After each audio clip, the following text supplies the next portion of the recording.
how much does form really matter? Now, sorry for those of you that had a little technical difficulties. For whatever reason, the microphone batteries decided to die. So let's kind of get back on topic here. So what's been happening is we're seeing a lot of people, especially with social media getting larger and larger, they're posting videos of themselves doing lifts, and then you get a lot of people that are looking at certain exercises and they're wondering, is this form right? Or this exercise doesn't count because the form isn't correct. They didn't squat low enough, they cheated in their bicep curl, or they've never even seen that exercise, so it can't possibly be right. So let's talk to you a little bit about form. So right off the bat, guys, how important is form? Hey, look, I'll be honest, form is very important. Now, especially in the beginning, if no one's ever taught you how to exercise, if you're just learning the basics, form is important. Spending time to master technique will carry you in ways that you can't imagine. Spending time to master technique will add muscle and will drop fat. It's just going to happen because you're putting in so much work to do that. But after a period of time, what you're going to notice is, and this happens more often, is everybody's body is built a little differently. Not everyone moves the same way. And so everyone has a little different of a pattern after a period of time. So let's kind of give you an example for this one. I've worked with individuals that their bodies just will not allow them to squat below parallel. Just can't happen. They don't have the hip range of motion for it, nor do they have the knee range of motion for it. So, is it wrong because they can't squat to ATG? And for those of you that don't know what ATG is, it's fitness lingo for ass to grass. So is it wrong that they can't squat that way? Of course not.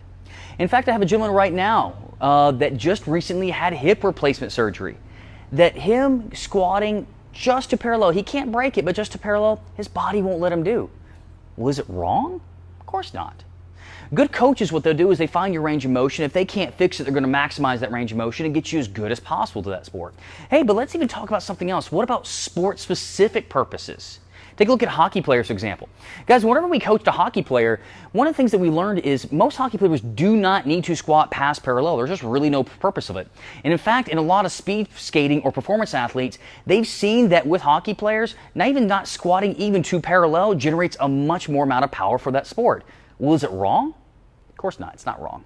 So here's where I go with this one. Before we see a lot of critiquing on form and critiquing on technique, unless the person is doing a specific athletic event that the movement of the barbell is important, so say such as Olympic weightlifting or powerlifting where it has to move from point A to point B, 9 times out of 10, if it falls within 80% realm, I think it's good. And I think honestly a lot of you should think it's actually pretty good too. Just to be honest, because at the same time, everybody's body moves differently. Not everyone moves the same way. Not everyone's going to have the same bench press pattern. Not everyone's going to have the same squat pattern or the same overhead press pattern. And what's going to happen is if you spend anything longer than about 4 years of consistent exercise, you notice that your form tweaks a little differently each and every time. And as you get fitter, your form will tweak differently. As you get tighter or looser, your form will tweak differently. So is it wrong? Of course not. It isn't wrong. Now, it doesn't mean that you shouldn't neglect form. By all means do, because it does help keep your knees safe, your back safe, and of course the other joints, all the other joints that are very important safe. But after a period of time, guys, everybody, you're going to have to accept that everyone moves just a little differently.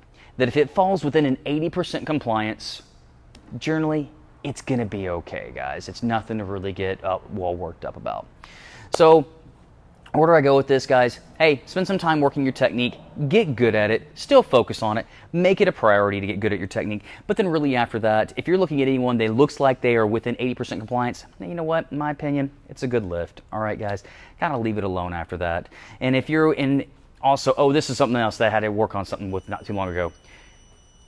If you are, no problem, Jacqueline, if you're in a situation to when you're, say, giving everything you have in a certain exercise, let's say even a bicep curl, you're going to notice that when it gets difficult, form's going to break a little bit. Again, it's going to happen. It's no big deal. As long as it doesn't break in the realms of not being safe, generally, you're going to be okay, guys.